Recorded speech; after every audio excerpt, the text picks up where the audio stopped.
Welcome everybody to the Money Matters series, your guide to financial success.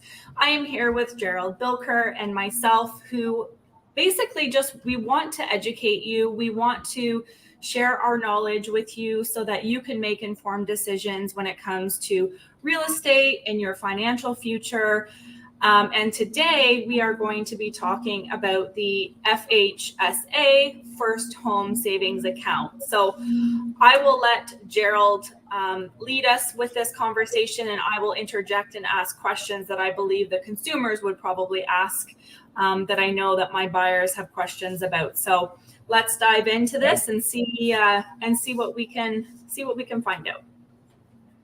Sounds amazing. I love that, Michelle, and I love that we're working together and we have the same mindset, just wanting to better kind of the general population when it comes to topics in real estate and personal finance, because as we all know, every single day we have to either we're going to work for money and we need to know what to do with it, or hey, the real estate side, everybody wants to be owning a home and going through that process too. And unfortunately, it's not taught in school, so we need to learn and seek out this information ourselves. And there is a lot of information out there, but that's where I believe that you and I do a great job at kind of fine combing through and really picking out what's important. So yeah, talking about the FHSA, the First Home Savings Account, I personally believe it is the account that if anybody wants to start saving for their first home, that they should open.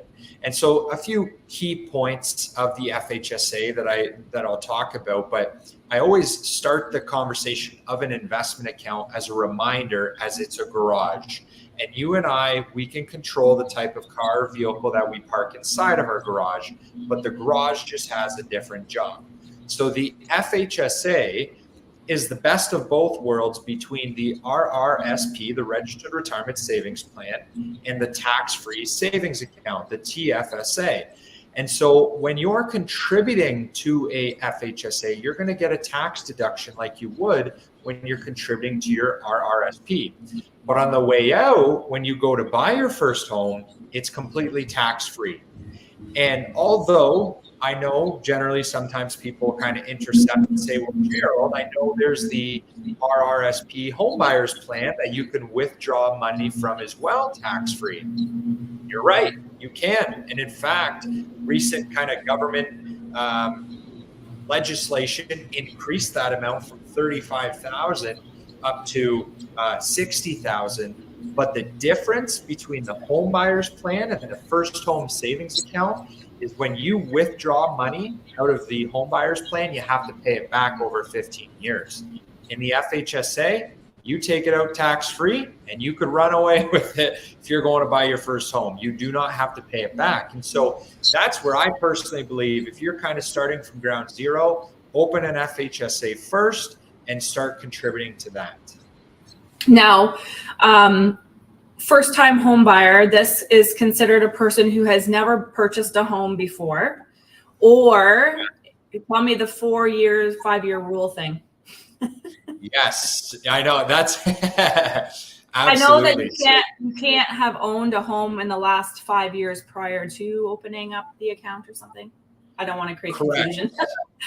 Yeah, no, absolutely. And that is exactly it. So it is 4 years at the calendar year after that you buy that you haven't lived in a primary residence, that you would then be considered again a first-time home buyer, and you could then open an FHSA and contribute to it and take advantage of that as well. Right. So yeah, great plan for sure. And they have to be aged 18 all the way up to 71. Correct. So who is eligible? Exactly, age 18 to 71, and they have to be a resident of Canada, of course. But yes, anybody. And so as a result, what I've been helping even parents with is, hey, when their child turns 18, open up an FHSA, because parents can also gift money to their child on their behalf, and then they could take it and contribute to the FHSA and save for that down payment. When it comes to the contribution amounts, It starts on the year you open the account. And so it's $8,000. If you have a spouse that you're buying a house with for the first time, then that of course would make it $16,000. But you could carry forward that room up to 1 year. So the most that an individual will ever be able to kind of contribute in 1 year is $16,000. But again, with that being said, that's still a lot of room. 16,000 times two, $32,000 that you could be contributing over that period of time to be able to then take out and buy your house. Plus growth on top of that. So that's just what you've contributed. But over 5 years, you could contribute a total of 40,000. So if you're now looking at this as the FHSA and the homebuyers plan, well, you could take out 60 grand out of the homebuyers plan through your RSP and repay that in 15 years. But also now with the FHSA, you can withdraw up your $40,000 that you've contributed plus any growth. So if you've made 5, 6, 7, 8% over that 5, 6, 7 years that you've been contributing, and say, hey, I don't know the exact numbers on the top of my head, but say that 40 grand turned into 50, well, you could take out all 50 tax-free, even though you've only put in 40,000. And so now naturally with housing prices, and I know interest rates are kind of going to be going in the right direction, but people require a larger down payment. And this just allows them to be able to access funds that they may already have or plan to accumulate over a period of time. Plus, that additional income that they make on that investment can actually help to give them more room to purchase, right? So it gives them an opportunity to maybe be able to afford a little bit more than what they normally could have, right? Correct. Yep, absolutely.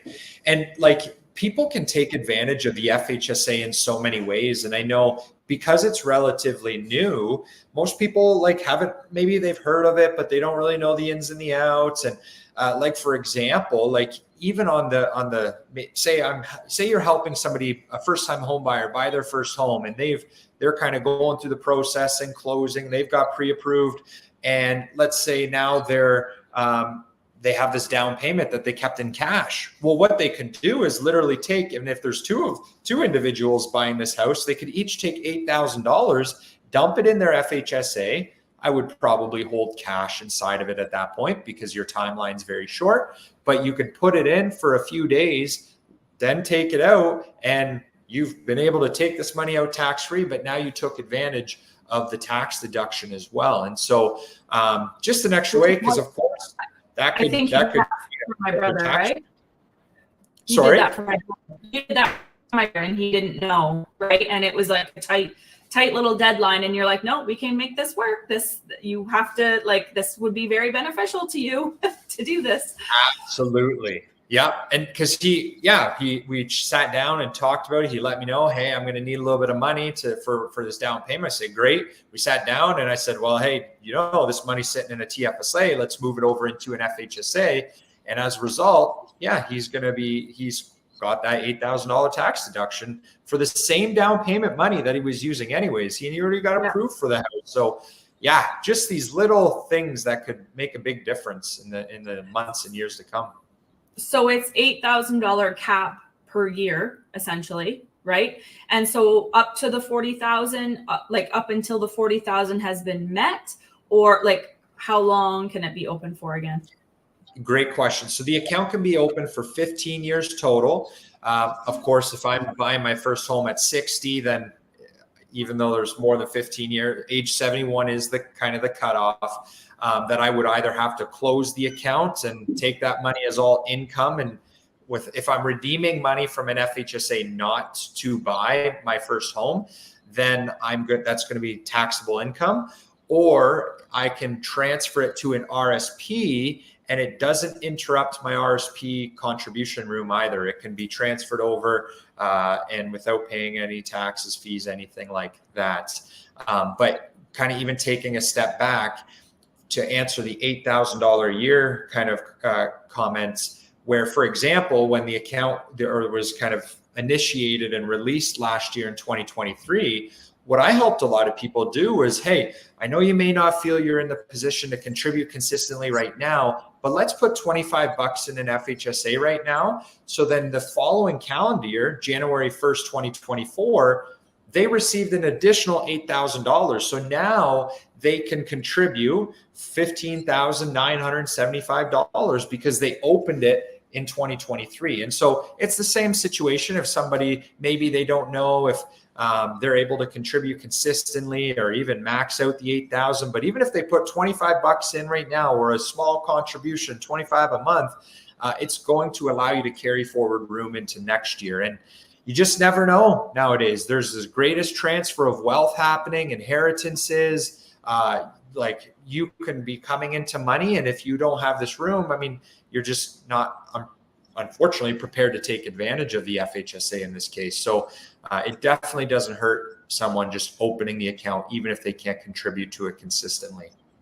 So as a parent of a young adult of 18 plus, it would be highly favorable for them to encourage their child to open this account up and get some money into it. Now, is there a minimum? You have to put like $5 in, 25 bucks.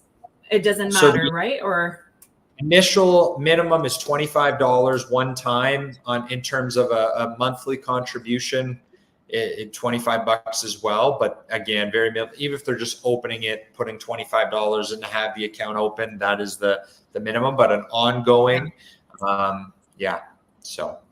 And if our first time home buyers stop buying Starbucks every day, that money can grow substantially. You have no idea. I am one of those people who realize after time how much craziness you spend at Starbucks or Tim Hortons even. I mean, McDonald's, totally. It's all the same, right? Yeah, absolutely. It does all add up. And I think that's probably one of the things that people almost kind of overlook because they think they have to have hundreds and thousands of dollars to be able to contribute to an FHSA or a TFSA and invest for their future. But the truth is everything counts, especially when we're talking about someone turning 18 years old and just getting the ball rolling. Like if I could go back in time, I think I personally started out at a decent age in my early 20s, but if that extra 3, 4, 5 years, that's a huge difference yet. So, yeah. And then, so whether this is the parent or the child or, young adult listening, where can they go to open up these accounts? They can contact yourself. They can contact me. Is this something they can go to a normal bank for? What does that look like?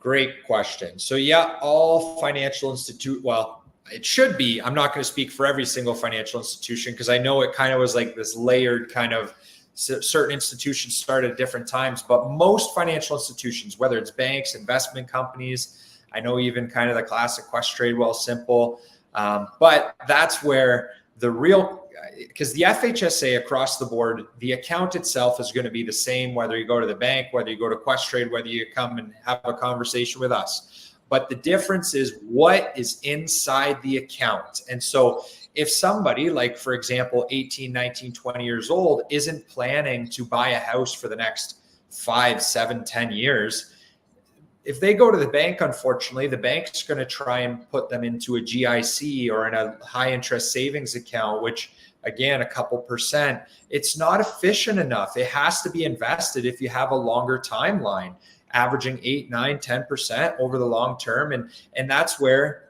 investment companies have access to investment products that have track record of decades that have been able to offer those type of returns. And of course, I'm not here to tell you that, hey, I'm guaranteeing rates of return, but history often repeats itself. And on the stock market, that's why when making recommendations, I make recommendations based on investments that have been around for 20, 30, 40, 50 years. I'm not going to be telling you to put your money in something that's been around for less than a year and rely on it. It hasn't seen enough yet, so to speak. So that's really the biggest difference. Where if somebody said to me, hey, Gerald, I want to buy a house within 6 to 12 months, truthfully, I would say, hey, maybe look at what the GIC rates are at the bank, but be prepared when you are in a GIC. Most GICs are locked in. Maybe look at high interest savings accounts as well. And that's something we offer But it's just even more than just the rates of return. It's the financial planning, it's the advice, it's the full picture. It's very unique to each different individual person, right? Totally. Yeah. So, but yeah, but anybody that knows that they're going to be purchasing a house between the ages of 18 and 71, you might as well get that and let it, even if you've maxed it out and you haven't purchased it, you can let it accumulate, right? 100%. Yep. So absolutely. Why not? Yeah. Yep.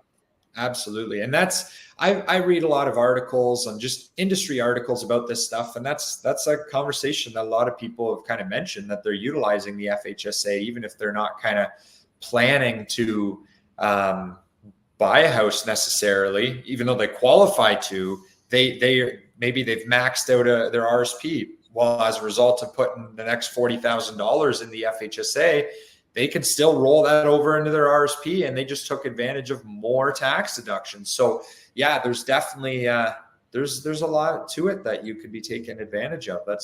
Taking advantage of the account. For so sure. One other aside now, I'm just trying to think of what people would be thinking right now. And can somebody set up a beneficiary for an account like this? Is it important that they do that? Great question. So how the FHSA works in terms of the beneficiary, it's similar to the TFSA. Well, identical pretty well, because with a TFSA or FHSA, you can have what's called a successor holder. And a successor holder is a spouse or common law partner. And so if you are deciding to have your spouse or common law partner become the beneficiary of your FHSA or TFSA, I would encourage you to make them your successor holder, because what happens is, if say I was to pass away and I opened an FHSA and I made my wife Hannah a successor holder, she's going to inherit my FHSA, the money inside of it tax-free, but also my contribution room, and it can roll directly into her FHSA, into an account in her name.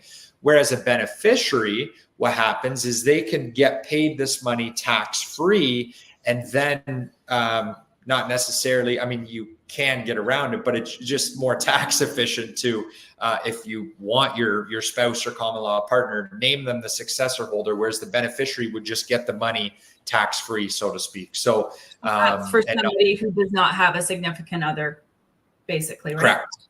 Yeah, exactly. So a successor for anybody who's in a relationship, common law, married, whatever, and then a beneficiary if somebody is not in a relationship with another party. Yep, exactly. Yep. Very good. I think we've covered. I know. I'm just trying to think. I'm trying to channel my inner buyer and the parents and the buyers. What would I ask if that were me? Yeah. And actually, one last point that I think is important too, because when people ask about the tax deductions, whereas it's a little bit different than the RSP, because when you contribute to an RSP, you have the first 60 days of a calendar year. And that first 60 days you can use for the previous year or the current year. And then you have the remainder of the year. Did I say that right? Yeah, remainder of the year. But with the FHSA, there's nothing like that. It's January 1st to December 31st. So if I made a contribution January 1, I don't have the opportunity to say, hey, I want to use this for my previous year's tax return. I could only use it for that given year. Which may not make a big impact to many people, but just something that, again, people should know. Right. Absolutely. And then, of course, if you guys have additional questions, you're welcome to reach out to myself or Gerald. We're here to be, informative to you. You may have specific questions in regards to you personally, which will, we will need to consider personal recommendations at that point. This is just kind of general, sort of generic information that you could find, on the internet, but we figure we might as well package it together so you can kind of get those FAQs kind of thing all in one place, and hopefully in under 20 some odd minutes. So I think that we've been able to hit the nail on the head here, and bring as much value about the FHSA as we could. Absolutely. Yeah. Great program. Strongly encourage people, first-time home buyers, start with the FHSA and then go from there. It's a great program, and I wish more people took advantage of it for buying their first home and achieving that. And even the parents too. Like, I look at this as, I want to be an informed parent for my children so that I can't expect them to know how to make these educated decisions on their own. It usually has to come from a parent or a family member or somebody who is well educated. So I look at this as an opportunity to, give my children the advantage of not knowing or not having this information. So totally. And I think so many parents want to do that, but that's the difference maker right there, where you just said you have to be informed first. You can't just say, hey, go do this. And it's like, hey, now I can actually guide you and give you proper financial guidance and advice to be able to help you get further ahead than where I was at your age, kind of thing. Absolutely. I wish I knew this information, or maybe have these things available to me when I was younger, but now it's, as parents, both of us being parents, it's part of our duty to make sure that we help our children make the best decisions. And so anybody that wants to reach out, you can send us both DMs. You can reach out to us, whichever platform you're watching this on. Feel free to send us a message. We will get back to you promptly. And stay tuned, because we will have more episodes like this, because money matters. Thanks so much. Yes, it does. No problem. Appreciate you. This is amazing. Have a good day. You too.